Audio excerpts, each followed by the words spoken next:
আজকে ঠাকুরদা গল্পের দ্বিতীয় পরিচ্ছেদ। প্রথম পরিচ্ছেদের শেষাংশে কি ছিল? গল্পকথক কৈলাসচন্দ্রর যে প্রকৃত সত্য সেটা সকলের সামনে তিনি তুলে ধরতে চেয়েছিলেন এবং তার মিথ্যে অহংকার এবং গর্বগুলো সকলের সামনে চূর্ণ বিচূর্ণ করে দিতে চেয়েছিলেন। নিজের অতীত মনোভাব বিশ্লেষণ করিয়া যতটা মনে পড়ে তাহাতে বোধ করি কৈলাসবাবুর প্রতি আমার আন্তরিক বিদ্বেষের আরেকটি গূঢ় কারণ ছিল, তাহা একটু বিবৃত করিয়া বলা আবশ্যক। এই জায়গাটা ব্র্যাকেট করবে। অর্থাৎ গল্পকথকের যে কৈলাসবাবুর প্রতি এত রাগ বিরক্তি, তার কিন্তু একটা কারণ ছিল এবং অত্যন্ত গুরুত্বপূর্ণ কারণ। সেটা কি? দেখো, এই যে এই প্যারাগ্রাফটা, এটা ভীষণ ইম্পর্টেন্ট। এখানে প্রত্যেকটা জায়গায় তিনি কারণ দেখিয়েছেন যে কি কারণে তার এত রাগ কৈলাসবাবুর প্রতি। দেখো, আমি বড় মানুষের ছেলে হইয়াও যথাকালে এমএ পাশ করিয়াছি, যৌবন সত্ত্বেও কোনো প্রকার কুসংসর্গ কুৎসিত আমোদে যোগ দিই নাই এবং অভিভাবকদের মৃত্যুর পরে স্বয়ং কর্তা হইয়াও আমার স্বভাবের কোনো প্রকার বিকৃতি উপস্থিত হয় নাই। তাহা ছাড়া চেহারাটা এমন যে তাহাকে আমি নিজ মুখে সুশ্রী বলিলে অহংকার হইতে পারে, কিন্তু মিথ্যাবাদ হয় না। তিনি কি বলছেন? যে বড় মানুষের ছেলে, অর্থাৎ তিনি ধনী পিতার সন্তান। তখনকার সময়ে যদি অত্যন্ত ধনী হয়, সেই ঘরে যদি সন্তান এমএ পাস নাও করে তাহলেও চলে। এমএ পাস অর্থাৎ তখনকার সময় অত্যন্ত শিক্ষিত, তাহলে তিনি এমএ পাস না করলেও পারতেন, তবু তিনি করেছেন তার পিতা ধনী হওয়া সত্ত্বেও। এবং যৌবন অর্থাৎ ইয়াং বয়সে ছেলেরা যে সমস্ত কুসংসর্গ অর্থাৎ কোনো খারাপ নেশা হোক বা খারাপ কোনো কাজ হোক, এবং কুৎসিত আমোদ অর্থাৎ খারাপ কোনো আনন্দ, অনেক রকম খারাপ আনন্দ হতে পারে যেগুলো সমাজে যেগুলো করা উচিত নয়, সকলের সম্মুখে করা উচিত নয়, সেগুলো তিনি কখনো করেননি। অভিভাবকদের মৃত্যুর পরে অর্থাৎ তার বাবা বা অন্যান্য অভিভাবকরা মৃত্যু হওয়ার পরেও তিনি যখন নিজে স্বয়ং কর্তা, নিজেই নিজের অভিভাবক, তখনও তিনি কোনো প্রকার তার স্বভাবের কোনো প্রকার বিকৃতি উপস্থিত হয় নাই। অর্থাৎ অভিভাবকদের আড়ালে অনেক সময় হতে পারে হাতে অত্যন্ত পয়সা এবং অভিভাবকহীন, তখন অনেক রকম ইচ্ছে জাগতে পারে, সেই রকম ইচ্ছেও কিন্তু কথকের মনে জাগেনি। এবং চেহারাটা অত্যন্ত সুশ্রী, সেটা বললে হয়তো অহংকার ভাবতে পারে অনেকে, কিন্তু সেটা মিথ্যে অপবাদ নয়, মানে মিথ্যা নয়। অর্থাৎ তিনি দেখতে সুন্দর। তাহলে তার কী কী কোয়ালিটি আছে? তিনি ধনী পিতার সন্তান, তিনি এমএ পাস করেছেন, কোনো প্রকার কুসংসর্গে তিনি যাননি, কুৎসিত আমোদে যোগ দেননি, স্বয়ং কর্তা হয়েও তার স্বভাবের কোনো বিকৃতি আসেনি, এবং তিনি দেখতে রূপবান বা সুন্দর। তাহলে এতগুলো ক্রাইটেরিয়া আছে যে মার্কেটে তার রেটটা কত। অর্থাৎ তিনি নিজেই এখানে বলছেন, দেখো, অতএব বাংলাদেশে ঘটকালির হাটে আমার দাম যে অত্যন্ত বেশি তাহাতে আর সন্দেহ নাই। এই হাটে আমার সেই দাম আমি পুরা আদায় করিয়া লইব, এইরূপ দৃঢ় প্রতিজ্ঞা করিয়াছিলাম। ধনী পিতার পরম রূপবতী একমাত্র বিদুষী কন্যা আমার কল্পনায় আদর্শ রূপে বিরাজ করিতেছিল। এই যে বাংলাদেশের ঘটকালির হাটে, এই কথাটা কি? অর্থাৎ কথক তখন কোথায় বাস করেন? না, বাংলাদেশে থাকেন। এবং ঘটকালির হাটটা কি? ঘটকালি একটা পেশা, এবং যারা এই পেশায় নিযুক্ত তাদেরকে ঘটক বলা হয়। হাট বলতে কি বলা হচ্ছে? না, মার্কেট, অর্থাৎ বিয়ের বাজার, এটাই হচ্ছে এটার মানে। অত্যন্ত বেশি বিয়ের বাজারে তার রেটটা অত্যন্ত বেশি, এবং যেহেতু তার রেট অত্যন্ত বেশি এবং তিনি সেটার পুরোপুরি দাম আদায় করে নেবেন। কিভাবে আদায় করবেন? না, তার দৃষ্টিতে তার যোগ্য যে কন্যা আছে সেই কন্যাকে কি কি হতে হবে? না, তিনি রূপবতী হবেন এবং বিদুষী হবেন এবং ধনী তার পিতার সন্তান হবেন। তাহলে তিনটে গুণ তার থাকতে হবে। একটা হচ্ছে ধনী পিতার সন্তান হতে হবে, রূপ সুন্দরী হতে হবে এবং বুদ্ধিমতী হতে হবে। 10,000 20,000 টাকা পণের প্রস্তাব করিয়া দেশ বিদেশ হইতে আমার সম্বন্ধ আসিতে লাগিল। দেশ বিদেশ, দেশ তার মানে নিজের দেশ, এবং বিদেশ হয়তো তার বাংলাদেশের বাইরে, অর্থাৎ সেটা মানে অন্য জায়গা থেকে। দেশ বলতে নিজের অঞ্চলটুকুকেও বলা যায়, বিদেশ বলতে অঞ্চলের বা গ্রামের জায়গার বাইরেটুকুকেও কিন্তু বিদেশ বলা চলে। তাহলে সেই সব জায়গা থেকে যারা খোঁজ পেয়েছেন যে ওরকম একজন সুদর্শন বা একজন উপযুক্ত পাত্র আছে, তাহলে তার সেই কথা শুনে দেশ বিদেশ থেকে লোকজন আসছে। কারা লোকজন? না, কন্যা দায়গ্রস্ত পিতা। তিনি কি বলছেন? আমি অবিচলিত চিত্তে নিক্তি ধরিয়া তাহাদের যোগ্যতা ওজন করিয়া লইতেছিলাম। কোনোটাই আমার সমযোগ্য বোধ হয় নাই। অবশেষে ভবভূতির ন্যায় আমার ধারণা হইয়াছিল যে কি জানি জন্মিতে পারে মম সমতুল, অসীম সময় আছে বসুধা বিপুল। অর্থাৎ তিনি কি বলতে চাইছেন, নিক্তি, নিক্তি কথাটার অর্থ কি? নিক্তি কথাটার অর্থ হলো সূক্ষ্ম পরিমাপ করা। সূক্ষ্ম পরিমাপের যে যন্ত্র বা তুলাদণ্ড বিশেষ, সেটাকে বলা হচ্ছে নিক্তি। অর্থাৎ সোনা যেভাবে মাপা হয়, একচুল সুতো এদিক ওদিক হবে না, একেবারে সমান সমান মাপ হবে, তিনি ঠিক সেই রকমভাবে মাপতে শুরু করলেন যে তিনি কোনোটাতেই কম্প্রোমাইজ করবেন না, যে রূপবতী না হলেও হবে, ধনী পিতার সন্তান এবং বিদুষী, না কোনোটাকেই ছাড়া যাবে না, তার প্রত্যেকটাই কিন্তু চাই। এবং ভবভূতির ন্যায় আমার ধারণা হইয়াছিল যে ভবভূতি হলেন অষ্টম শতাব্দীতে ভারতবর্ষের একজন পণ্ডিত ব্যক্তি, যিনি সংস্কৃততে নাটক এবং কবিতা রচনা করেছিলেন। তার মানসিকতা কীরকম ছিল, যে তার সমতুল, অর্থাৎ তার সমতুল যোগ্য, সমান যোগ্য আদৌ জন্মেছে কিনা সন্দেহ আছে। কি জানি জন্মিতে পারে মম সমতুল, অসীম সময় আছে বসুধা বিপুল। বসুধা অর্থাৎ পৃথিবী, পৃথিবী বিশাল, সুতরাং অপেক্ষা করা যেতে পারে, হয়তো কোথাও জন্মেছে, বা আদৌ কি জন্মেছে সন্দেহ প্রকাশ করছেন ভবভূতির মতো। কিন্তু বর্তমানকালে এবং ক্ষুদ্র বঙ্গদেশে সেই অসম্ভব দুর্লভ পদার্থ জন্মিয়াছে কিনা সন্দেহ। দুর্লভ পদার্থ কাকে বলছে না, সেই পাত্রীকে। এই ধরনের পাত্রী কি আদৌ জন্মেছে ক্ষুদ্র বঙ্গদেশে, অর্থাৎ এই ছোট্ট বঙ্গদেশে? কন্যা দায়গ্রস্তগণ প্রতিনিয়ত নানা ছন্দে আমার স্তব স্তুতি এবং বিবিধ প্রচারে আমার পূজা করিতে লাগিল।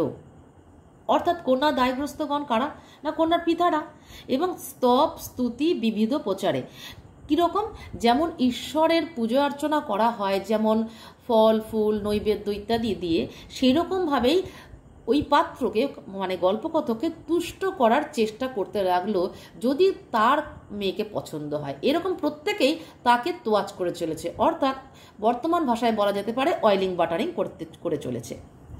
কন্যা পছন্দ হোক বা না হোক, এই পূজা আমার মন্দ লাগিত না। অর্থাৎ গল্পকথক এটাকে ফিল করতেন যে বেশ মজা লাগছে, সবাই আমাকে তোয়াজ করছে।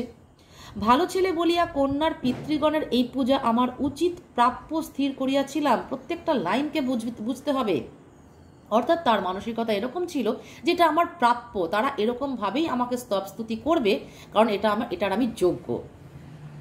শাস্ত্রে পড়া যায়, দেবতা বর দিন আর না দিন যথাবিধি পূজা না পাইলে বিষম ক্রুদ্ধ হইয়া ওঠেন। নিয়মিত পূজা পাইয়া আমারও মনে সেই রূপ অত্যুচ্চ দেবভাব জন্মিয়াছিল। এই জায়গাটা ব্র্যাকেট করবে। তিনি কি বলছেন, যে শাস্ত্রে তিনি পড়েছেন বা শাস্ত্রে আছে যে দেবতা বর দিন আর না দিন, বর অর্থাৎ আশীর্বাদ, দেবতা আশীর্বাদ দেবেন কি না দেবেন এটা তাদের চিন্তা, তাদের ভাবনা। কিন্তু তিনি যদি পূজা না পান, কোনো দেবতা যদি তার পুজোটা না পান, তাহলে তিনি ভীষণ ক্রুদ্ধ হয়ে ওঠেন, অর্থাৎ রেগে যান।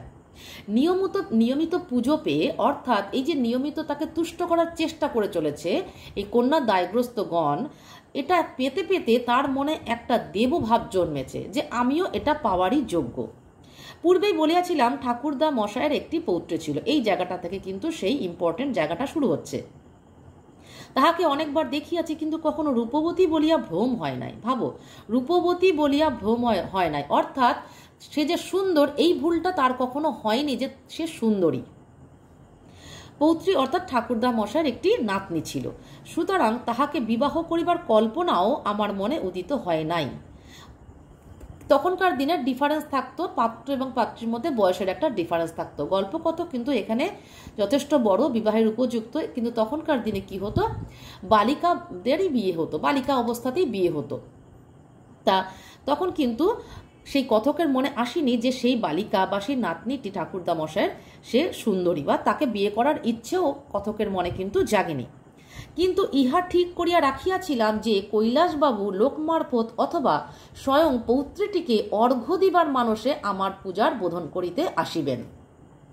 অর্থাৎ গল্পকথকের মনোভাব এমন, আমি যখন সব দিক দিয়ে উপযুক্ত, তাহলে কৈলাসবাবুর উচিত ছিল যে লোক মারফত হলেও অন্তত একবার তাকে অনুরোধ করতে যে তার নাতনিটিকে যেন গল্পকথক উদ্ধার করেন। এটাকে বলা হচ্ছে পূজার বোধন করা, অর্থাৎ তাকে রিকোয়েস্ট করা বা তাকে অনুনয় বিনয় করা, যেটা ভক্তরা দেবতাদের করে থাকে, অনুনয় বিনয় প্রার্থনা করে, কামনা করে, সেটা কৈলাসবাবুর থেকে আশা করেছিলেন গল্পকথক। কেন? কারণ আমি ভালো ছেলে। কিন্তু তিনি তাহা করিলেন না। শুনিতে পাইলাম আমার কোনো বন্ধুকে তিনি বলিয়াছিলেন, নয়নজোড়ের বাবুরা কখনো কোনো বিষয়ে অগ্রসর হইয়া কাহারও নিকটে প্রার্থনা করে নাই। কন্যা যদি চিরকুমারী হইয়া থাকে তথাপি সে কুলপ্রথা তিনি ভঙ্গ করিতে পারিবেন না। অর্থাৎ তিনি আশা করেছিলেন এবং কৈলাসবাবু তা করেননি। কেন করেননি? না, তিনি শুনেছেন যে কৈলাসবাবু কথকের কোনো বন্ধুকে কখনো বলেছিলেন যে নয়নজোড়ের বাবুরা অর্থাৎ নয়নজোড়ের জমিদাররা কখনো কোনো বিষয় নিয়ে কারোর কাছে প্রার্থনা করেনি। তাতে যদি তাদের বংশের কুলপ্রথা অর্থাৎ বংশপ্রথা, তাদের বংশে এটাই প্রথা আছে যে তারা কখনো কারোর কাছে গিয়ে কখনো কিছু প্রার্থনা করবে না বা চাইবে না। তাতে যদি তাদের পরিবারের বা বংশের কন্যা চিরকুমারী অর্থাৎ আনম্যারিড থাকে তাহলেও নয়। শুনিয়া আমার বড় রাগ হইল, ব্র্যাকেট করবে। এই কথাটা শুনে কথকের ভীষণ রাগ হলো, কারণ এখানে কথককে দেখানো হচ্ছে, মানে কথকের চরিত্র যা বিশ্লেষণ করে বোঝা যাচ্ছে তিনি অত্যন্ত অহংকারী। সে রাগ অনেকদিন পর্যন্ত আমার মনের মধ্যে ছিল, কেবল ভালো ছেলে বলিয়াই চুপচাপ করিয়াছিলাম। অর্থাৎ এই গল্পে আমরা অনেক জায়গায় কথক নিজেকে ভালো ছেলে বলে বোঝাতে চেয়েছেন। তিনি এতটাই ভালো যে তিনি কথক মানে কৈলাসবাবুকে এভাবে কখনো অপমান করেননি। তিনি এই রাগটাকে মনের মধ্যে পুষে রেখেছিলেন। যেমন বজ্রের সঙ্গে বিদ্যুৎ থাকে, তেমনি আমার চরিত্রে রাগের সঙ্গে সঙ্গে একটা কৌতুক প্রিয়তা জড়িত ছিল। এই জায়গাটাও ব্র্যাকেট করতে হবে। অর্থাৎ বজ্র এবং বিদ্যুৎ যেমন পাশাপাশি থাকে, একটার সঙ্গে একটা না হলে চলে না, তেমনি কথকের মনের মধ্যেও ছিল রাগ এবং কৌতুক প্রিয়তা অর্থাৎ মজা করার ইচ্ছা। বৃদ্ধকে শুদ্ধমাত্র নিপীড়ন করা আমার দ্বারা সম্ভব হইত না, কিন্তু একদিন হঠাৎ এমন একটা কৌতুকাবহ প্ল্যান মাথায় উদয় হইল যে সেটা কাজে খাটাইবার প্রলোভন সংবরণ করিতে পারিলাম না। অর্থাৎ বৃদ্ধকে তিনি নিপীড়ন তিনি করতে পারতেন না, সম্ভব ছিল না, কারণ তার ওটা মানে এথিক্সে আটকাতো যে এটা করা উচিত নয় সর্বসম্মত প্রথা অনুসারে। কিন্তু তিনি একদিন একটা প্ল্যান তার মাথায় এলো কিভাবে বৃদ্ধকে বেশ হেনস্থা করা যায় বা মজা করা যায় তাকে নিয়ে। পূর্বে বলিয়াছি, বৃদ্ধকে সন্তুষ্ট করিবার জন্য নানা লোকে নানা মিথ্যা কথার সৃজন করিত। সৃজন অর্থাৎ সৃষ্টি। অর্থাৎ বৃদ্ধ যেহেতু বৃদ্ধের পূর্বপুরুষরা যেহেতু জমিদার ছিল এবং বৃদ্ধ কৈলাসচন্দ্র যেহেতু নানা গল্প করতেন, তাই অনেকে অনেক কথা বানিয়ে তাকে বলতো, বেশ এটা তাদের কাছে ভালো লাগতো, এটা মজাও পেত, আনন্দও পেত এবং বৃদ্ধও খুশি হতো। পাড়ার একজন পেনশনভোগী ডেপুটি ম্যাজিস্ট্রেট প্রায় বলিতেন, এখানে ডেজিগনেশনটা দেখতে হবে, তিনি ডেপুটি ম্যাজিস্ট্রেট। কেন বললাম? কারণ পরের লাইনেই আছে যে ছোট লাটের সঙ্গে তার দেখা হয়। তিনি যেহেতু অনেক উচ্চপদস্থ ছিলেন তাই ছোট লাটের সঙ্গে দেখা হতো। ছোট লাট একজন বিদেশি। এই ছোট লাটের যে ডেজিগনেশনটা রয়েছে তিনি একজন বিদেশি অর্থাৎ ব্রিটিশ লোক। তাহলে পাড়ায় যিনি পেনশনভোগী ছিলেন তিনি বাঙালি। তিনি কি বলতেন ঠাকুরদাকে? কি বলতেন? ঠাকুরদা ছোট লাটের সঙ্গে যখনই দেখা হয় তিনি নয়নজোড়ের বাবুদের খবর না নিয়ে ছাড়েন না। এটা সর্বৈব একটা মিথ্যা কথা, কিন্তু বলে তারা বেশ একটা মজা পেতেন, কারণ ঠাকুরদা খুব আনন্দ পেতেন। সাহেব বলেন, বাংলাদেশে বর্ধমানের রাজা এবং নয়নজোড়ের বাবু এই দুইটি মাত্র যথার্থ বনেদি বংশ আছে। বনেদি অর্থাৎ বংশ পরম্পরায় পয়সাওয়ালা মানুষ, মানে জমিদার। তাহলে এটা সর্বৈব মিথ্যা কথা কেন বলছি না?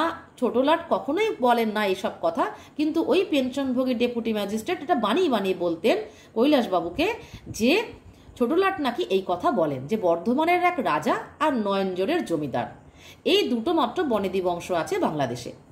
ঠাকুরদা ভারী খুশি হইতেন এবং ভূতপূর্ব ডেপুটি বাবুর সহিত সাক্ষাৎ হইলে অন্যান্য কুশল সংবাদের সহিত জিজ্ঞাসা করিতেন, ছোট লাট সাহেব ভালো আছেন? তার মেম সাহেব ভালো আছেন? তার পুত্রকন্যারা সকলেই ভালো আছেন? এই যে তার প্রশ্নমালা তৈরি হতো। তিনি উত্তরের প্রতীক্ষা করতেন না, কিন্তু তার প্রশ্নগুলো ছিল সৌজন্যবোধের জন্য। অর্থাৎ এই ভূতপূর্ব ডেপুটি বাবুকে না, যিনি ডেপুটি ম্যাজিস্ট্রেট ছিলেন এবং অবসরপ্রাপ্ত হয়েছেন তাই তাকে ভূতপূর্ব বলা হচ্ছে। তার সঙ্গে দেখা হলে ঠাকুরদা কি জিজ্ঞাসা করতেন না, ছোট লাটের খবর নিতেন। যেহেতু ছোট লাট বলেছেন ওই কথা যে নয়নজোড়ের বাবু আর বর্ধমানের রাজা এই দুটো মাত্র বনেদি বংশ আছে, তাই ঠাকুরদা মশাই একটা দায়িত্ব হয়ে গিয়েছিল যে ছোট লাটের খোঁজ খবর নেওয়া। দেখো, সাহেবের সহিত শীঘ্র একদিন সাক্ষাৎ করিতে যাইবেন এমন ইচ্ছাও প্রকাশ করিতেন। অর্থাৎ ঠাকুরদা মশাইয়ের মনে হতো এবং বলতেন যে ইচ্ছা প্রকাশ করতেন যে ছোট লাটের সঙ্গে একদিন তিনি দেখা করতে যাবেন। যেহেতু ছোট লাট খবর নিয়েছেন তাই তিনিও দেখা করতে যাবেন, এটা তাঁর দায়িত্বের মধ্যে পড়ে। কিন্তু ভূতপূর্ব ডেপুটি নিশ্চয়ই জানিতেন নয়নজোড়ের বিখ্যাত চৌঘড়ি প্রস্তুত হইয়া দ্বারে আসিতে আসিতে বিস্তর ছোট লাট এবং বড় লাট বদল হইয়া যাইবে। অর্থাৎ এই লাইনটা খুব ভালোভাবে বোঝার চেষ্টা করতে হবে। সেই ডেপুটি জানতেন বা ডেপুটি বুঝতেন, ডেপুটি বাবু তো ওটা মজা করার জন্য বলেছেন, কিন্তু কৈলাসবাবু সেটা বুঝতেন না মজাটা। তিনি ভাবতেন সত্যি সত্যি, তাই তিনি একদিন যাওয়ার ইচ্ছা প্রকাশ করলেন যে ছোট লাটের কাছে তিনি যাবেন দেখা করতে। কিন্তু কিভাবে যাবেন? একজন জমিদার যখন ছোট লাটের সঙ্গে দেখা করতে যায় তাদের সেই রকমভাবেই যেতে হবে যাতে তাদের মান সম্ভ্রম রক্ষা হয় বা তাদের পূর্বপুরুষদের প্রতি সম্মান দেখানো হয়। চৌঘড়ি অর্থাৎ 4 ঘোড়ার গাড়ি। তাহলে জমিদার বংশের লোকেরা 4 ঘোড়ার গাড়িতে যাতায়াত করত। অর্থাৎ এখানে কৈলাসবাবু যদি ছোট লাটের সঙ্গে দেখা করতে যান তাহলে তাকে 4 ঘোড়ার গাড়িতে যেতে হবে, যেটা তাদের নেই। এবং এই যে ইচ্ছে তিনি প্রকাশ করেছেন এবং সেটা যদি বাস্তবে রূপায়ণ করতে হয় তাহলে তার এই বাস্তবে রূপায়ণ করতে করতে যে সময়টা লাগবে সেই সময়তে ছোট লাটের পরে বড় লাট আসবেন, বড় লাটের পরে ছোট লাট আসবেন। অর্থাৎ তাদের যে বদলি হয় বা তাদের যে ট্রান্সফার হয় বা তাদের যে অবসর প্রাপ্ত হয় হতে হতে এই যে বদল হতেই থাকবে ছোট লাট বড় লাট। কিন্তু কৈলাসচন্দ্রবাবুর ওই চৌঘড়িতে করে কোনো দিন আর তাদের কাছে যাওয়া হবে না, কারণ এটা কোনোদিন সম্ভবই নয়। আমি একদিন প্রাতঃকালে গিয়া কৈলাসবাবুকে আড়ালে ডাকিয়া লইয়া চুপি চুপি বলিলাম, ঠাকুরদা, কাল লেফটেন্যান্ট গভর্নরের লেভিতে গিয়েছিল। লেভিতে অর্থাৎ কাছারিতে বা অফিসে, লেফটেন্যান্ট গভর্নরের অফিসে গিয়েছিল। তিনি নয়নজোড়ের বাবুদের কথা পাড়াতে আমি বললুম, নয়নজোড়ের কৈলাসবাবু কলকাতাতেই আছেন। শুনে ছোট লাট এতদিন দেখা করতে আসেননি বলে ভারী দুঃখিত হলেন। বলে দিলেন আজই দুপুরবেলা তিনি গোপনে তোমার সঙ্গে সাক্ষাৎ করতে আসবেন। এই কথাটা, এটা সুযোগ পেয়ে গেল গল্পকথক। কিরকম সুযোগ পেয়ে গেল না, ওই যে ভূতপূর্ব ডেপুটি বাবু বলেছিলেন যে ছোটলাট সাহেব আপনার কথা জিজ্ঞাসা করেছেন, সেটাকেই তিনি গল্পকথক কি করলেন যে এই যে লেফটেন্যান্ট গভর্নর অর্থাৎ ছোট লাটের অফিসে কথক নাকি গিয়েছিলেন এবং নয়নজোড়ের বাবুদের কথা বলাতে তিনি নাকি বলেছেন যে তিনি নাকি যখন শুনলেন যে কলকাতাতেই আছেন সেই শুনে নাকি তিনি বলেছেন যে আজকেই দুপুরে কৈলাসবাবুর সঙ্গে তিনি সাক্ষাৎ করতে আসবেন। এই কথা তিনি বলেছেন এবং সেটা অত্যন্ত গোপনে এবং দুপুরবেলা। আর কেহ হইলে কথাটার অসম্ভবতা বুঝিতে পারিত এবং আর কাহারও সম্বন্ধে হইলে কৈলাসবাবুও এ কথায় হাস্য করিতেন, কিন্তু নিজের সম্বন্ধীয় বলিয়া এ সংবাদ তাহার লেশমাত্র অবিশ্বাস্য বোধ হইল না। এটা একটা সত্যিকারের কথা যে এটা যদি অন্য কেউ বলতো তাহলে অসম্ভব মনে হতো কৈলাসবাবুর। অন্য কেউ অর্থাৎ এখানে যেহেতু গল্পকথক অত্যন্ত ভালো ছেলে, শিক্ষিত ছেলে, তাই সে মিথ্যে কথা বলবে না যে আজকে দুপুরবেলা ছোটলাট আসবেন তার কাছে। এবং কৈলাসবাবু এটাও বিশ্বাস করতেন না যদি অন্য কারোর কাছে ছোটলাট আসতেন, তাহলেও তিনি বিশ্বাস করতেন না। যেহেতু তিনি জমিদার বংশের তাই তার কাছে ছোটলাট আসবেন এটা বিশ্বাসযোগ্য হতেই পারে। শুনিয়া যেমন খুশি হইলেন তেমনি অস্থির হইয়া উঠিলেন। কোথায় বসাইতে হইবে, কি করিতে হইবে, কেমন করিয়া অভ্যর্থনা করিবেন, কি উপায়ে নয়নজোড়ের গৌরব রক্ষিত হইবে কিছুই ভাবিয়া পাইলেন না। তাহা ছাড়া তিনি ইংরাজি জানেন না, কথা চালাইবেন কি করিয়া সেও এক সমস্যা। অর্থাৎ যেই তিনি শুনলেন ছোটলাট সাহেব আসবেন সঙ্গে সঙ্গে তিনি ব্যতিব্যস্ত হয়ে উঠলেন কি করে ছোটলাটের সম্মান রাখবেন এবং কি করে নিজেদের কুলপ্রথা বা বংশপ্রথা অনুযায়ী জমিদার বংশের প্রথা তিনি বা গৌরব রক্ষা করবেন। আমি বলিলাম সেজন্য ভাবনা নাই, তার সঙ্গে একজন করিয়া দোভাষী থাকে, কিন্তু ছোটলাট সাহেবের ইচ্ছা আর কেহ উপস্থিত না থাকে। অর্থাৎ গল্পকথক এখানে ভরসা দিলেন যে এটা নিয়ে কোনো চিন্তা করতে হবে না, ওখানে ইংরেজি বাংলা ট্রান্সলেট করার মতো লোক থাকে। মধ্যাহ্নে পাড়ার অধিকাংশ লোক যখন আপিসে গিয়াছে এবং অবশিষ্ট অংশ দ্বার রুদ্ধ করিয়ার নিদ্রামগ্ন, তখন কৈলাসবাবুর বাসার সম্মুখে এক জুড়ি আসিয়া দাঁড়াইল। মধ্যাহ্নে অর্থাৎ দুপুরবেলা অধিকাংশ লোক যখন আপিসে গেছে, অর্থাৎ বাড়ির পুরুষরা অফিসে গেছে এবং অবশিষ্ট অংশ দ্বার রুদ্ধ করিয়া নিদ্রামগ্ন, এটা হতে পারে স্ত্রীলোকদের সম্বন্ধে, মানে মহিলাদের সম্বন্ধে বলা হচ্ছে যে তারা দ্বার রুদ্ধ অর্থাৎ দরজা বন্ধ করে ঘুমোচ্ছে। তখন কৈলাসবাবুর বাসার সম্মুখে এক জুড়িয়া আসিয়া দাঁড়াইল। অর্থাৎ ওইটাই হচ্ছে উপযুক্ত সময় যে লুকিয়ে কেউ আসছে, বা ছোটলাট যদি আসতোই, সত্যিকারের ছোটলাট যদি আসতোই তাহলে অবশ্যই গোপনে আসতেন না, কিন্তু এখানে যেহেতু একজন ছদ্মবেশী আসছেন সেই জন্য গোপনে যাতে কেউ দেখতে না পায় বা কারোর কানে খবরটা না যায়। তকমা পড়া চাপরাশি তাহাকে খবর দিল ছোটলাট সাহেব আয়া। তকমা পড়া চাপরাশি অর্থাৎ চাপরাস, তকমা বা এগুলো আরদালি বলা হয়, হ্যাঁ, তাদের যে আরদালি, তাদের ইউনিফর্ম আছে, সেটাকে বলা হচ্ছে। ছোটলাট সাহেব আয়া ঠাকুরদা প্রাচীনকাল প্রচলিত শুভ্র জামাজোড়া এবং পাগড়ি পরিয়া প্রস্তুত হইয়াছিলেন। অর্থাৎ ঠাকুরদা কিন্তু যেমন তাদের মানে প্রচলিত প্রথা আছে যে বাড়িতে ছোটলাট সাহেব আসবেন, তাহলে তাদের কিভাবে অভ্যর্থনা করতে হবে, কিভাবে ড্রেস আপ হবে, সমস্ত তিনি তৈরিভাবে মানে সেইভাবেই প্রস্তুত ছিলেন। তাহার পুরাতন ভৃত্য গণেশটিকেও তাহার নিজের ধুতি চাদর জামা পরাইয়া ঠিকঠাক করিয়া রাখিয়াছিলেন। ঠাকুরদা মশাইয়ের একটি পুরাতন ভৃত্য ছিল যে তাকে ছেড়ে যায়নি, খুবই বিশ্বস্ত, সেই তাকেও কিন্তু ঠাকুরদা মশাই তার নিজের জামা চাদর এই সমস্ত পরিয়ে তিনি ঠিকঠাক করে রেখেছেন, যাতে মনে হয় যে জমিদারের উপযুক্ত ভৃত্য। ছোটলাটের আগমন সংবাদ শুনিয়ায় হাঁপাইতে হাঁপাইতে কাঁপিতে কাঁপিতে ছুটিয়া দাঁড়ে গিয়া উপস্থিত হইলেন এবং সন্নত দেহে বারংবার সেলাম করিতে করিতে ইংরাজ বেশধারী আমার এক প্রিয় বয়স্যকে ঘরে লইয়া গেলেন। অর্থাৎ তিনি খুব টেন্সড, কিভাবে কি করবেন, আপ্যায়ন আদর আপ্যায়ন কিভাবে করবেন তিনি বুঝতে পারছেন না। তিনি কাঁপতে কাঁপতে গেছেন এবং সন্নত দেহে অর্থাৎ অবনত মস্তকে তিনি মাথা নিচু করে বারংবার সেলাম করতে করতে ইংরাজ বেশধারী কেন না, গল্পকথকের এক বয়স্য অর্থাৎ গল্পকথকের সমবয়সী একজন ছেলে, তাকে সে ইংরেজের পোশাক পরে এসেছে, অর্থাৎ সে ছদ্মবেশী, তাকে ঘরে নিয়ে গেলেন কৈলাসবাবু। সেইখানে চৌকির ওপরে তাহার একমাত্র বহুমূল্য শালটি পাতিয়া রাখিয়াছিলেন, তাহারই ওপর কৃত্রিম ছোটলাটকে বসাইয়া উর্দু ভাষায় এক অতি বিনীত সুদীর্ঘ বক্তৃতা পাঠ করিলেন। অর্থাৎ তাদের যা প্রচলিত প্রথা, যেমন একজন ব্রিটিশ তাদের ঘরে এসেছেন, সুতরাং তাকে উর্দু ভাষায়, যেটা হয়তো ছোটলাট বুঝলেনও না বা ওই ছদ্মবেশী বুঝলই না সেই উর্দু ভাষা, এবং নজরের স্বরূপে, নজর অর্থাৎ ছোটলাটকে বলা হচ্ছে, স্বর্ণ রেকাবিতে তাহাদের বহু কষ্ট রক্ষিত কুলক্রমাগত এক আষ্ট্রভীর মালা ধরিলেন। অর্থাৎ ছোটলাটের সামনে, এটা তাদের বংশপ্রথা, স্বর্ণ রেকাবি অর্থাৎ সোনার প্লেট, রেকাবি মানে প্লেট, তাহাদের বহু কষ্ট রক্ষিত অর্থাৎ বহু অভাব অনটনেও সেই আষ্ট্রভীর মালা তিনি বিক্রি করেননি। কুল ক্রমাগত অর্থাৎ বংশ পরম্পরায় এটা হাত বদল হতে হতে আসে, তাকে বলা হয় কুল ক্রমাগত এক আষ্ট্রভীর মালা, অর্থাৎ সোনার মুদ্রা বা সোনার মোহরের একটা মালা।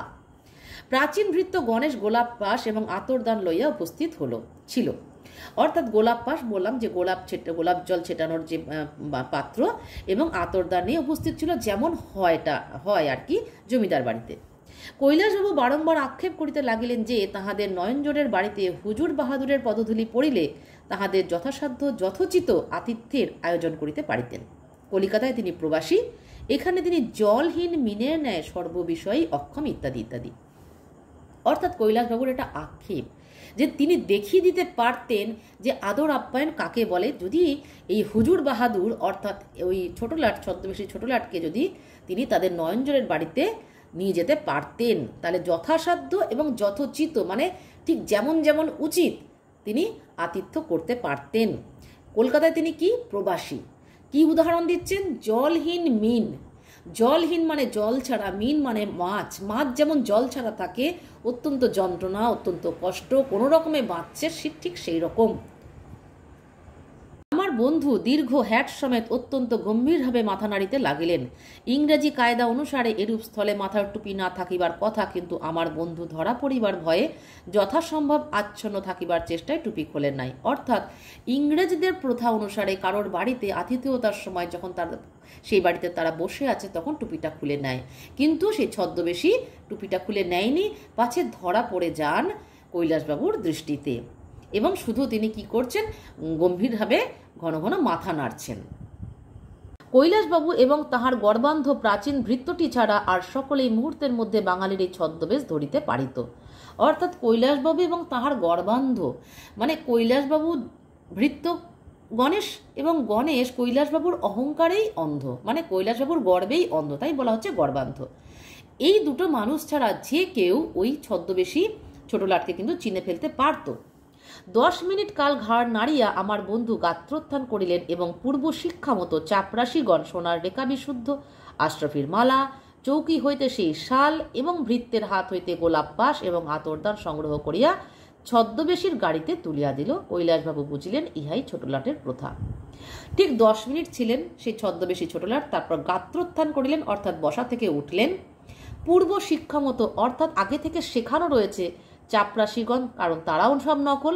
তারা কি করলো, যা যা কুলপ্রথা ছিল, যেগুলো ছোটলাটের সামনে তারা ধরেছিল, তাদের আদর আপ্যায়ন করতে, তাদের সম্মান জানাতে এবং তাদের পূর্বপুরুষদের গৌরব রক্ষা করতে, এই প্রত্যেকটা জিনিসকে আন্ডারলাইন করবে। সোনার রেখাবি, আশরাফির মালা, চৌকি থেকে শাল এবং গোলাপ পাশ, আতরদান সমস্ত কিন্তু সেই ছদ্মবেশী ছোটলাটের গাড়িতে তুলে দিল। এবং কৈলাসবাবু ভাবলেন যে এটাই বোধহয় ছোটলাটের প্রথা, এখনকার ছোটলাটের এটাই প্রথা যে তারা সব নিয়ে যায়। আমি গোপনে এক পাশের ঘরে লুকাইয়া দেখিতেছিলাম এবং রুদ্ধ হাস্যাবেগে আমার পঞ্জর বিদীর্ণ হইবার উপক্রম হইতেছিল। অর্থাৎ গল্পকথক কি করছিলেন, এই পুরো ঘটনাটা গল্পকথকে সাজানো একটু মজা নেওয়ার জন্য, কিন্তু একটু মজা যে কত করুণ হতে পারে পরিণতিটা, সেটাই এখানে দেখার। কথক কি করেছিলেন, পাশে একটা ঘর থেকে তিনি গোপনে দেখছিলেন এবং তার যে হাসি আসছিল, হাসির যে উচ্ছ্বাস, সেটাকে তিনি চেপে রেখেছিলেন, হাসিটাকে ছাড়তে পারছিলেন না। এবং এই যে হাসির যে একটা আবেগ, সেই হাসির আবেগটাকে আটকে রাখতে গিয়ে তার মনে হচ্ছে যেন তার পাঁজর ফেটে ছিন্ন ভিন্ন হয়ে যাবে। পঞ্জর মানে পাঁজর। অবশেষে কিছুতেই আর থাকিতে না পারিয়া ছুটিয়া কিঞ্চিত দূরবর্তী একটি ঘরের মধ্যে গিয়া প্রবেশ করিলাম। কিঞ্চিত দূরবর্তী মানে একটু দূরে একটা ঘরের মধ্যে গিয়ে প্রবেশ করলেন কল্পকথক, অর্থাৎ তিনি হাসিটা আর চাপতে পারছিলেন না। এবং সেখানে হাসির উচ্ছ্বাস উন্মুক্ত করিয়া দিয়া হঠাৎ দেখি, হাসির উচ্ছ্বাস উন্মুক্ত অর্থাৎ তিনি হেসে ফেললেন জোরে জোরে হা হা করে। এক বালিকা তক্তাপোষের ওপর উপর হইয়া পড়িয়া ফুলিয়া ফুলিয়া কাঁদিতেছে। আমি একটু আগেই বলেছিলাম যে গল্পকথক পরিণত বয়স, তিনি বিবাহযোগ্য এবং যে নাতনি আছে কৈলাসবাবুর, তার সেই নাতনিটি কিন্তু বালিকা। অর্থাৎ তখনকার দিনে বিবাহিত মানে যে বিবাহ হতো তখন কিন্তু ডিফারেন্সটা অনেক বেশি থাকতো, সেই জন্য নাতনিটি কিন্তু বালিকা, অর্থাৎ অনূর্ধ্ব 18। এবং সে কি করছে, তক্তাপোষ অর্থাৎ একটা চৌকি, সেখানে উপুর হয়ে ফুলে ফুলে ফুপিয়ে ফুপিয়ে কাঁদছে। যেই ঘরটায় গিয়ে গল্পকথক প্রবেশ করলেন, আমাকে হঠাৎ ঘরে প্রবেশ করিয়া হাসিতে দেখিয়া সে তৎক্ষণাৎ তক্তা ছাড়িয়া দাঁড়াইল এবং অশ্রুরুদ্ধ কণ্ঠে রোষের গর্জন আনিয়া আমার মুখের ওপর সজল বিপুল কৃষ্ণ চক্ষের সুতীক্ষ্ণ বিদ্যুৎ বর্ষণ করিয়া কহিল, এখানটা ব্র্যাকেট হবে, আমার দাদামশাই তোমাদের কি করেছেন? কেন তোমরা তাকে ঠকাতে এসেছো? কেন এসেছো তোমরা? অবশেষে আর কোনো কথা জুটিল না, বাকরুদ্ধ হইয়া মুখে কাপড় দিয়া কাঁদিয়া উঠিল। তাহলে এখানে কীরকমভাবে ব্যাখ্যা করা হচ্ছে, তার যে দাঁড়ানোর ভঙ্গিমা, তার যে কথা বলার ধরন, তার যে দৃষ্টি, অর্থাৎ সেই বালিকার সমস্ত কিছুই এখানে রবীন্দ্রনাথ ঠাকুর কি সুন্দর ব্যাখ্যা করছেন। দেখো যে অশ্রুরুদ্ধ কণ্ঠে, অর্থাৎ ফুপি ফুপি যে কাঁদছিল সেই কান্নাটাকে আটকে রোষের গর্জন, অর্থাৎ রাগ রাগ রাগ করে সে গর্জন করে বলছে কিভাবে, কথকের মুখের ওপর কীরকম দৃষ্টি না, সজল বিপুল কৃষ্ণচক্ষের সুতীক্ষ্ণ বিদ্যুৎ বর্ষণ। অর্থাৎ সেই দৃষ্টিতে কী কী মিশে আছে, সজল অর্থাৎ চোখে জল আছে, বিপুল অর্থাৎ চোখগুলো বড় বড়, কৃষ্ণ চক্ষের অর্থাৎ চোখ কালো বড় বড় চোখ, সুতীক্ষ্ণ বিদ্যুৎ বর্ষণ অর্থাৎ চোখের মধ্যেই বিদ্যুতের ঝলক, অর্থাৎ সেখানে রাগ ক্ষোভ যন্ত্রণা, সেটা বিদ্যুৎ চমকালে যেমন হয় সেই রকমভাবে বর্ষণ, মানে কথকের ওপর বর্ষিত হলো।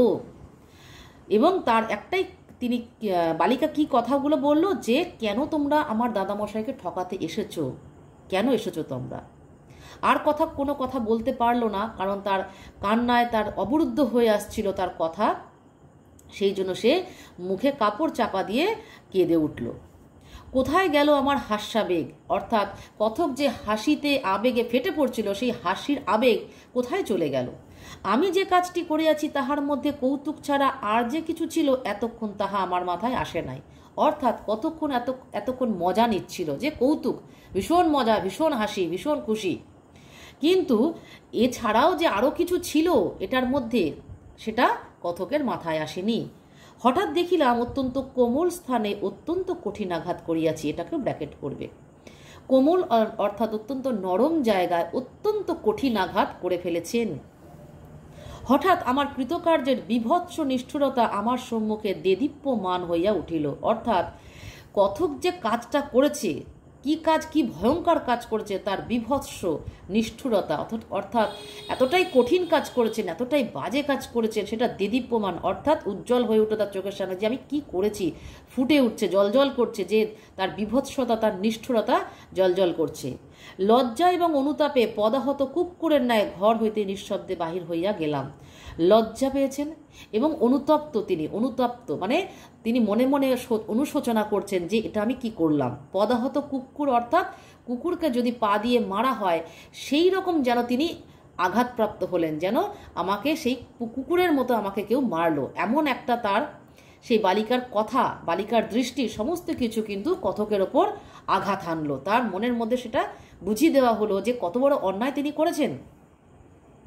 বৃদ্ধ আমার কাছে কি দোষ করিয়াছিল, এটা কথকের কিন্তু মনের মধ্যে আসছে যে বৃদ্ধ তো আমার কি দোষ করেছে, তাহার নিরীহ অহংকার তো কখনো কোনো প্রাণীকে আঘাত করে নাই, আমার অহংকার কেন এমন হিংস্র মূর্তি ধারণ করিল।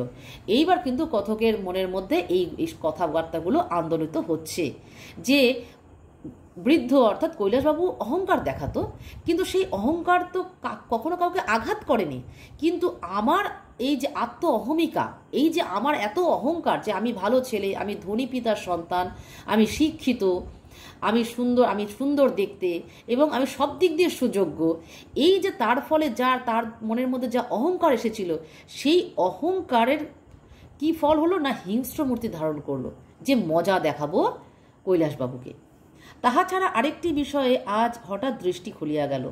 কি হঠাৎ দৃষ্টি খুলিয়া গেল, এই জায়গাটা খুব মন দিয়ে শোনো।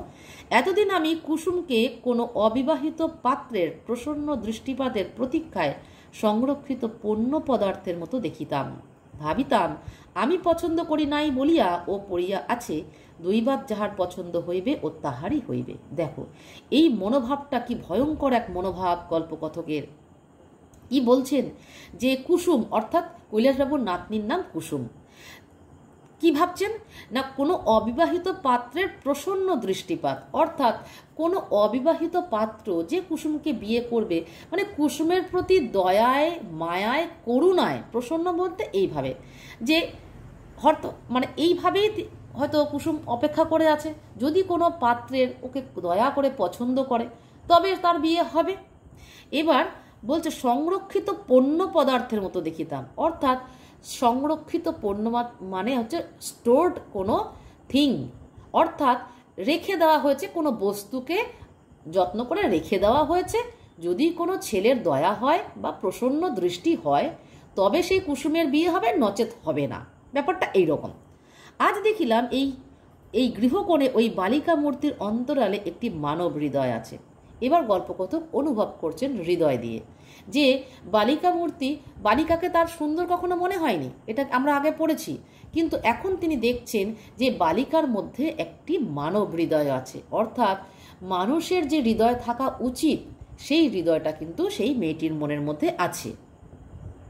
তাহার নিজের সুখ দুঃখ অনুরাগ বিরাগ লইয়া একটি অন্তঃকরণ একদিকে অজ্ঞেয় অতীত আর একদিকে অভাবনীয় ভবিষ্যৎ নামক দুই অনন্ত রহস্য রাজ্যের দিকে পূর্ব পশ্চিমে প্রসারিত হইয়া রহিয়াছে। খুব সুন্দর এই লাইনটা, ভালো করে অনুভব করতে হবে, অনুধাবন করতে হবে। এই লাইনটাতে কি বোঝাতে চাইছেন লেখক রবীন্দ্রনাথ ঠাকুর? তিনি কি বলছেন যে তাহার নিজের অর্থাৎ কুসুমের, কৈলাসবাবুর নাতনির সুখ দুঃখ অনুরাগ বিরাগ, অর্থাৎ তার মনের মধ্যে যে সুখ থাকুক, দুঃখ থাকুক বা অনুরাগ থাকুক বা যাই এসে থাকুক, লইয়া একটি অন্তঃকরণ অর্থাৎ একটি মন, একদিকে অজ্ঞেয় অতীত। অজ্ঞেয় অতীত কাকে বলছে?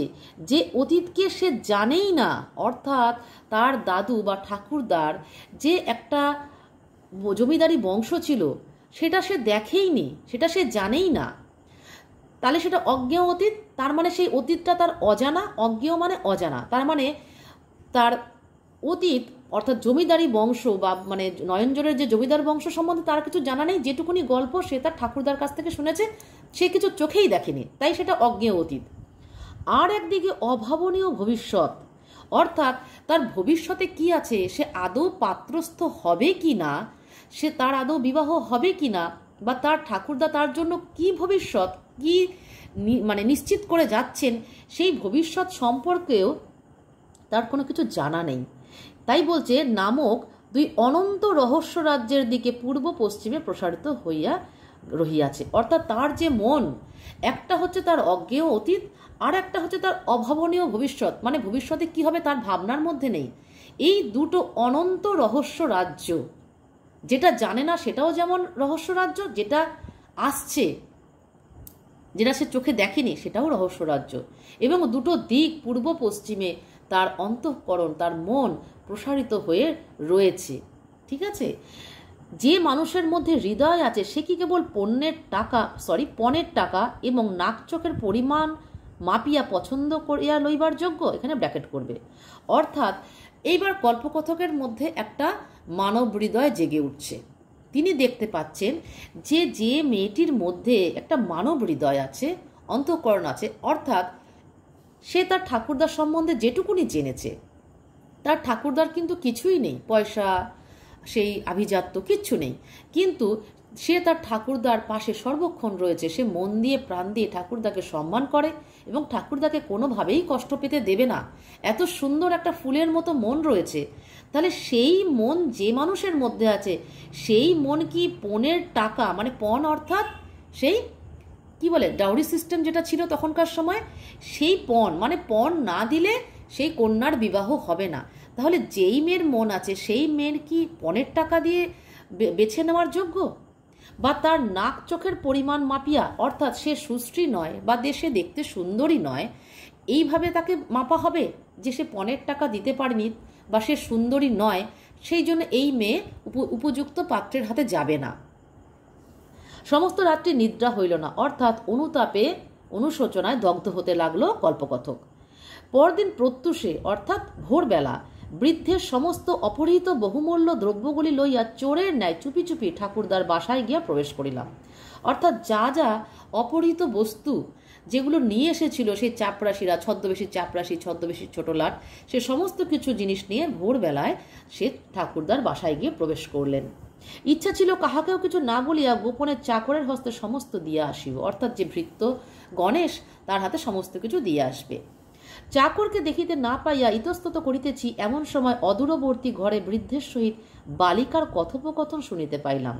অর্থাৎ চাকরকে দিতে না পেরে বা দেখতে না পেয়ে ইতস্তত করছেন, দোনমনো করছেন, সেই সময় অদূরবর্তী একটি ঘরে, অদূরবর্তী মানে কাছেরই একটা ঘরে, সেই বৃদ্ধ অর্থাৎ ঠাকুরদার সঙ্গে নাতনির বাক্যালাপ শুনতে পাচ্ছেন গল্পকথক। বালিকা সুমিষ্ট সস্নেহ স্বরে জিজ্ঞাসা করিতেছিল, দাদামশাই, কাল লাট সাহেব তোমাকে কি বললেন? অর্থাৎ বালিকাটি কিন্তু জানে যে সেই ছোটলাট ছদ্মবেশী মিথ্যে প্রতারণা করেছে সেই গল্পকথক, যাকে ঠাকুরদা অত্যন্ত ভালোবাসেন, বিশ্বাস করেন, সে কিন্তু প্রতারণা করেছেন সেই গল্পকথক। কিন্তু বালিকা কিন্তু একবারও ভুলেও ঠাকুরদার সামনে কিন্তু সেই সত্যকে প্রকাশ করেনি। অর্থাৎ তার এত সুন্দর একটা মন আছে, কোমল হৃদয় আছে, এবং ঠাকুরদার প্রতি শ্রদ্ধা, ভালোবাসা এবং স্নেহও আছে। তাই বালিকা কি বলছে, দাদামশাই কাল লাট সাহেব তোমাকে কি বললেন? এটা কথোপকথন হচ্ছে। ঠাকুরদা অত্যন্ত হর্ষিত চিত্তে মানে খুব আনন্দের সাথে, আনন্দিত মনে লাট সাহেবের মুখে প্রাচীন নয়নজোর বংশের বিস্তর কাল্পনিক গুণানুবাদ বসাইতেছিলেন। এইবারও কিন্তু কৈলাসচন্দ্র মিথ্যা কথা বলছেন তার নাতনির সামনে, অর্থাৎ তার নাতনির সামনেও তার জমিদারি বংশের সম্মান রক্ষা করতে হবে, এমনটাই তিনি দৃঢ় প্রতিজ্ঞ। অর্থাৎ তিনি কি বলছেন না, হর্ষিত চিত্তে লাট সাহেবের মুখে প্রাচীন নয়নজোর বংশের বিস্তর কাল্পনিক গুণানুবাদ, অর্থাৎ তিনি লাট সাহেব যে কিছুই বলেননি। লাট সাহেব শুধু তো মানে ছদ্মবেশী লাট সাহেব কি করেছিলেন, শুধু মাথা নেড়ে গেছিলেন গম্ভীরভাবে, তিনি একটিও কথা বলেননি। কিন্তু ছোট লাট সাহেব অনেক কিছু প্রশংসা করেছেন তাদের নয়নজোরের জমিদার বংশের সম্বন্ধে। এই সব মিথ্যে কথাগুলো তিনি বলে যাচ্ছেন, লাট সাহেবের মুখে বসিয়ে চলেছেন। বালিকা তাহাই শুনিয়া মহোৎসাহ প্রকাশ করিতেছিল। অর্থাৎ বালিকা একবারও ভুলেও বলেনি যে সবই মিথ্যে। সে ঠাকুরদার ওই যে মিথ্যে প্রশংসা বা মিথ্যে আনন্দ, সেটাকে বালিকা আরও বাহবা দিয়ে যাচ্ছে।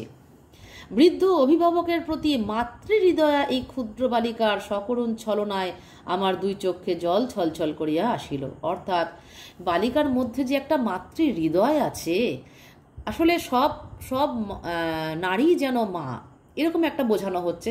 সুতরাং ওই ক্ষুদ্র বালিকার মধ্যেও একটা মাতৃ হৃদয় আছে, যে সে তার ঠাকুরদাকে কোনো মতেই কষ্ট পেতে দেবে না, যন্ত্রণা পেতে দেবে না।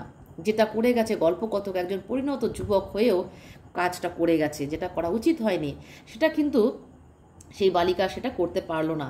কি বলছে না, বালিকার সকরুণ ছলনায়, অর্থাৎ বালিকা যে উৎসাহ দিচ্ছে তার ঠাকুরদাকে, যে হ্যাঁ সমর্থন করছে, যে ছোটলাট সাহেব এই বলেছে ওই বলেছে, সমর্থন করছে, কিন্তু এই যে ছলনায় বালিকা অংশগ্রহণ করলো বৃদ্ধের সাথে সাথে, অর্থাৎ সে তার ঠাকুরদাকে সুখী রাখতে চায়, সান্ত্বনা দিতে চায়, বা তাকে ভালো রাখতে চায় যতদিন তিনি জীবিত আছেন। এই যে অভিনয়, দুজন দুজনের প্রতি যে এই যে অভিনয়, এই অভিনয়ে কারোর কোনো ক্ষতি নেই, আছে সম্মান, আছে ভালোবাসা, আছে শ্রদ্ধা, সেটা দেখে কিন্তু গল্পকথকের চোখ ছলছল করে উঠল। অনেকক্ষণ চুপ থাকিয়া বসিয়া রহিলাম। অবশেষে ঠাকুরদা তাহার কাহিনী সমাপন করিয়া চলিয়া আসিলে আমার প্রতারণার বমালগুলি লইয়া বালিকার নিকট উপস্থিত হইলাম এবং নিঃশব্দে তাহার সম্মুখে রাখিয়া চলিয়া আসিলাম। অর্থাৎ তাদের কথোপকথন যখন শেষ হয়ে গেল এবং ঠাকুরদা প্রস্থান করলেন, অর্থাৎ চলে গেলেন, তখন গল্পকথক কি করলেন, যে বমালগুলি অর্থাৎ অপহৃত বস্তুগুলি তিনি কি করলেন, বালিকার নিকট গিয়ে উপস্থিত করে নিঃশব্দে বেরিয়ে এলেন। তিনি কোনো কথা বললেন না। বর্তমানকালের প্রথা অনুসারে অন্যদিন বৃদ্ধকে দেখিয়া কোনো প্রকার অভিবাদন করিতাম না, আজ তাহাকে প্রণাম করিলাম। অর্থাৎ তিনি যখন দিয়ে বেরিয়ে আসছেন তখন হয়তো তার সঙ্গে দেখা হয়েছে, তিনি তাই কি করলেন, প্রণাম করলেন। বৃদ্ধ কিন্তু কি মনে মনে ভাবলেন, গতকল্য ছোটলাট তাহার বাড়িতে আসিয়াই সহসা তাহার প্রতি আমার ভক্তির উদ্রেক হইয়াছে। বৃদ্ধ কিন্তু বুঝলেনও না, টের পেলেনও না যে কেন গল্পকথক তাকে প্রণাম করলেন। তিনি ভাবলেন যে ওই যে ছোটলাট একজন ব্রিটিশ ছোটলাট বা লেফটেন্যান্ট গভর্নর তার বাড়িতে এসেছেন, অর্থাৎ কৈলাসবাবুর সম্মান অনেকটা বেড়ে গেছে, সেই জন্য গল্পকথক প্রণাম করছেন। তিনি পুলকিত হইয়া শতমুখে ছোটলাটের গল্প বানাইয়া বলিতে লাগিলেন। আমিও কোনো প্রতিবাদ না করিয়া তাহাতে যোগ দিলাম। অর্থাৎ ঠাকুরদা মশাইয়ের অর্থাৎ কৈলাসবাবুর কিন্তু কোনো পরিবর্তন নেই। তিনি গল্পকথকের কাছেও বানিয়ে বানিয়ে বলতে লাগলেন অনেক কিছু, এবং গল্পকথক আর কোনো প্রতিবাদ করলেন না, কারণ তার কিন্তু এই যে তিনি চরম শিক্ষা পেয়েছেন ওই ক্ষুদ্র বালিকার থেকে, যে কিভাবে মানুষের প্রতি শ্রদ্ধা রাখতে হয়, সম্মান রাখতে হয়। বাহিরের অন্য লোক যাহারা শুনিল তাহারা এ কথাটাকে আদ্যপান্ত গল্প বলিয়া স্থির করিল এবং সকৌতুকে বৃদ্ধের সহিত সকল কথায় সায় দিয়া গেল। অর্থাৎ বাহিরের অন্য লোক যাহারা শুনিল, অর্থাৎ সেই সময়টা কি ছিল, সেই সময়টা পরিস্থিতি ছিল যে অফিসে গেছে দুপুরবেলা, আর বাড়িতে যারা ছিল অবশিষ্ট অংশ তারা নিদ্রামগ্ন দ্বার রুদ্ধ করে, অর্থাৎ কেউই দেখেনি যে ছোটলাট এসেছে। কিন্তু বৃদ্ধ যখন বলছেন যে ছোটলাট এসেছিলেন, সবাই এটাকে একটা গল্প বলে মনে করলো এবং বৃদ্ধের সমস্ত কথাতেই মাথা নেড়ে গেল। সকলে উঠিয়া গেলে আমি অত্যন্ত সলজ্জ মুখে দীনভাবে বৃদ্ধের নিকট একটি প্রস্তাব করিলাম। অর্থাৎ গল্পকথকের যে অহং ভাব ছিল সেটা কিন্তু চূর্ণ বিচূর্ণ হয়ে গেছে। তিনি দীনভাবে, দিন মানে যে তিনি যেন দরিদ্র, তিনি কিছু চাইছেন, তিনি কিছু আবেদন করছেন, এবং কিছু চাইতে গেলে, প্রার্থনা করতে গেলে যে নত হতে হয়, সেই অবস্থায় কিন্তু গল্পকথক একটা প্রস্তাব করলেন। কি প্রস্তাব বললেন, যদিও নয়নজোড়ের বাবুদের সহিত আমার বংশমর্যাদার তুলনাই হইতে পারে না, তথাপি বলে ড্যাশ, এখানে লেখকও ছেড়ে দিয়েছেন, বাকিটা কিন্তু আমাদেরকে বুঝে নিতে হবে। অর্থাৎ এখানে বিনয়ের সাথে অতি বিনীতভাবে গল্পকথক কি বলছেন, যে নয়নজোড়ের বাবুদের সঙ্গে আমাদের বংশমর্যাদার কোনো তুলনাই হয় না। অর্থাৎ নয়নজোড়ের বংশমর্যাদা অন্যরকম, তারা জমিদার ছিল, আর গল্পকথকের বাবা কিন্তু জমিদার ছিলেন না। তিনি নিজের অত্যন্ত পরিশ্রমে অনেক ত্যাগ করে তিনি অনেক অর্থ উপার্জন করেছিলেন। সুতরাং বংশমর্যাদার মধ্যে কিন্তু কোনো মিল হবে না। তথাপি তিনি কি চাইলেন, প্রস্তাবটা শেষ হইবা মাত্র বৃদ্ধ আমাকে বক্ষে আলিঙ্গন করিয়া ধরিলেন। অর্থাৎ তিনি কি চাইলেন, এবং আনন্দ বেগে বলিয়া উঠিলেন, আমরা গরিব, আমার যে এমন সৌভাগ্য হবে তা আমি জানতুম না ভাই। আমার কুসুম অনেক পুণ্য করেছে, তাই আজ তুমি ধরা দিলে।